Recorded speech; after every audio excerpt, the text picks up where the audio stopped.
ನಿನ್ನ ಶಕ್ತಿ ಯುಕ್ತಿಗಳಿಂದ ಭಕ್ತಿಯ ಭಾವ ಬಿತ್ತಿ ನಿತ್ಯ ಸತ್ಯದ ನಾಡು ಕಟ್ಟುವುದಕ್ಕೆ ಹೊರಡು. ನಿನ್ನ ಯಾತ್ರೆ ನುಡಿ ಗಡಿಗಳನ್ನು ದಾಟಿ ನಾಡು ಕಾಡುಗಳಲ್ಲೆಲ್ಲ ಹಬ್ಬಲಿ. ನಿನ್ನ ಕರುಣೆ ಕಲ್ಪವೃಕ್ಷವಾಗಲಿ. ನಿನ್ನ ಸಹನೆ ಕಾಮಧೇನುವಾಗಲಿ. ನಿನ್ನ ಕೀರ್ತಿ ವಿಶ್ವವ್ಯಾಪಿಯಾಗಲಿ. ಈ ಭೂಮಿಯ ಮೇಲೆ ಸಹನೆ, ಶಾಂತಿ, ಸಹಬಾಳ್ವೆ, ಸಮೃದ್ಧಿ ನೆಲೆಸುವ ತನಕ ನಿನ್ನ ಕಾಲುಗಳು ವಿರಮಿಸದಿರಲಿ. ಮುಂದಿನ 700 ಸಂವತ್ಸರಗಳು ನಿನ್ನದೇ ಯುಗ, ನಿನ್ನದೇ ಜಗ. ಇಂದಿನಿಂದಲೇ ಪ್ರಾರಂಭವಾಗಲಿ ನಿನ್ನ ವಿಜಯ ಯಾತ್ರೆಯ ಸಂಕಲ್ಪ. ಸರ್ವೇ ಜನ ಸುಖಿನೋ ಭವಂತು.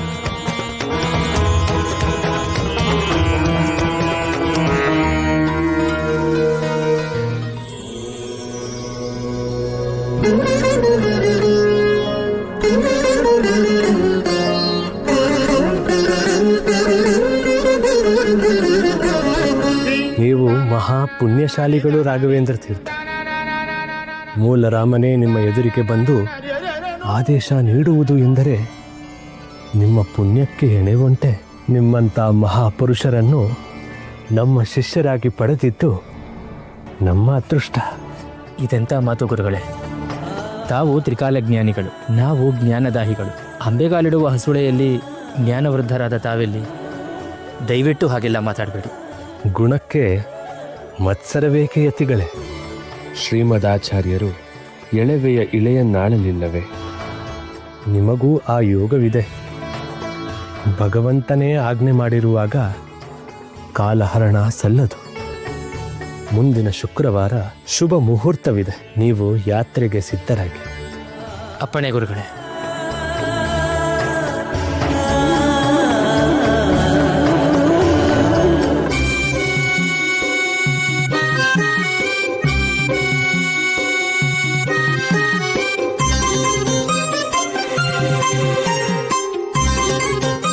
ಭೋಗೇಂದ್ರಾಚಾರ್ಯರೇ. ಅಯ್ಯೋ ಅಲ್ಲ, ನಾನು ಕದ್ದು ಕೇಳಿಸ್ಕೊತಾ ಇರೋದು ಗುರುಗಳಿಗೆ ಹೇಗೆ ಗೊತ್ತಾಯ್ತು? ಭೋಗೇಂದ್ರಾಚಾರ್ಯರೇ,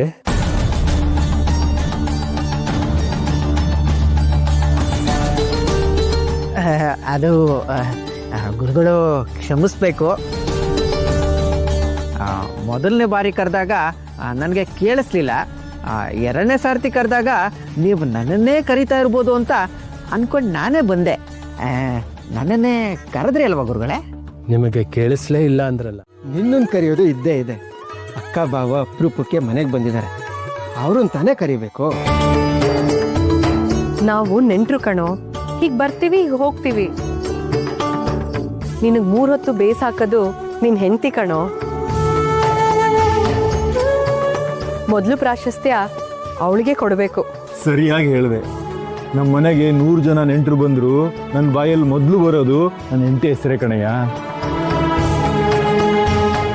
ಸರಿ, ಒಂದೇ ಉಸಿರಲ್ಲಿ ಓಡ್ ಬಂದ್ಯಲ್ಲ, ವಿಷಯ ಹೇಳು. ಅಕ್ಕ, ಮಠದಿಂದ ಸಂದೇಶ ಬಂದಿದೆ. ನನ್ನ ತಮ್ಮ ದೀಕ್ಷೆ ಪಡೆದ್ಮೇಲೆ ಮೊದಲನೇ ಸಲ ನಮ್ಮ ಊರಿಗೆ ಬರ್ತಾ ಇದ್ದಾನೆ.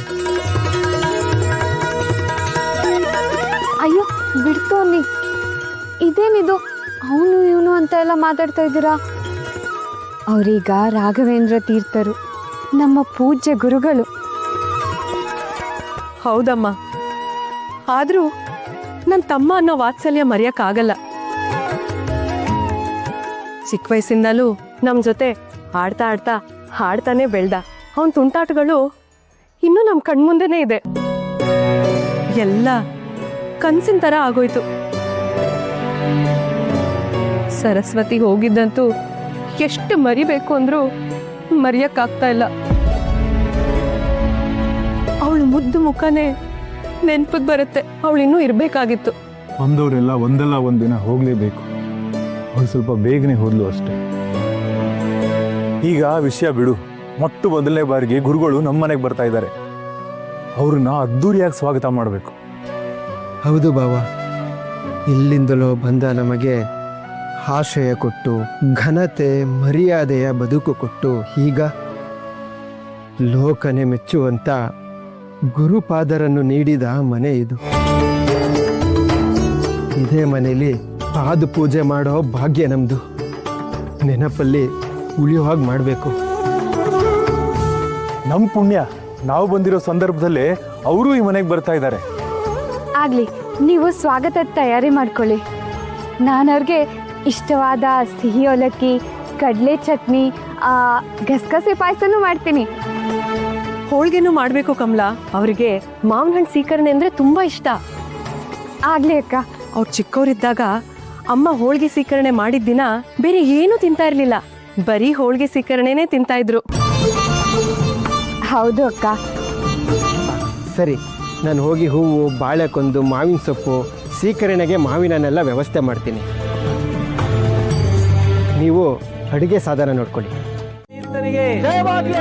ಶ್ರೀ ರಾಘವೇಂದ್ರ ತೀರ್ಥರಿಗೆ ಶ್ರೀ ರಾಘವೇಂದ್ರ ತೀರ್ಥರಿಗೆ ಶ್ರೀ ರಾಘವೇಂದ್ರ ತೀರ್ಥರಿಗೆ ಶ್ರೀ ರಾಘವೇಂದ್ರ ತೀರ್ಥರಿಗೆ ಶ್ರೀ ರಾಘವೇಂದ್ರ ತೀರ್ಥರಿಗೆ.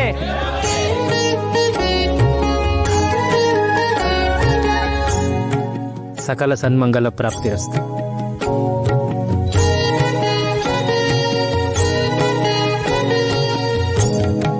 ತಮ್ಮ ಆಗಮನಕ್ಕೋಸ್ಕರ ನಾವೆಲ್ಲ ಕಾತುರದಿಂದ ಕಾಯ್ತಾ ಇದ್ವಿ. ತಮ್ಮ ಪಾದ ಸ್ಪರ್ಶದಿಂದ ಭುವನಗಿರಿ ಪಾವನವಾಯಿತು. ತಮ್ಮ ಸಂಚಾರವನ್ನು ತಾವು ಜನಿಸಿದ ಮನೆಯಿಂದ ಪ್ರಾರಂಭಿಸುತ್ತಿರೋದು ನಮಗೆಲ್ಲ ತುಂಬ ಸಂತೋಷವಾಗ್ತಾ ಇದೆ. ವೆಂಕಟೇಶ್ವರನ ವರಪ್ರಸಾದವಾಗಿರುವ ತಮಗೋಸ್ಕರ ತಮ್ಮ ಮನೆಯ ವೆಂಕಟೇಶ ಕಾತುರದಿಂದ ಕಾಯುತ್ತಿದ್ದಾನೆ. ದಯಮಾಡಿಸಿ. ಎಲ್ಲ ಮೂಲರಾಮನ ಆಜ್ಞೆ.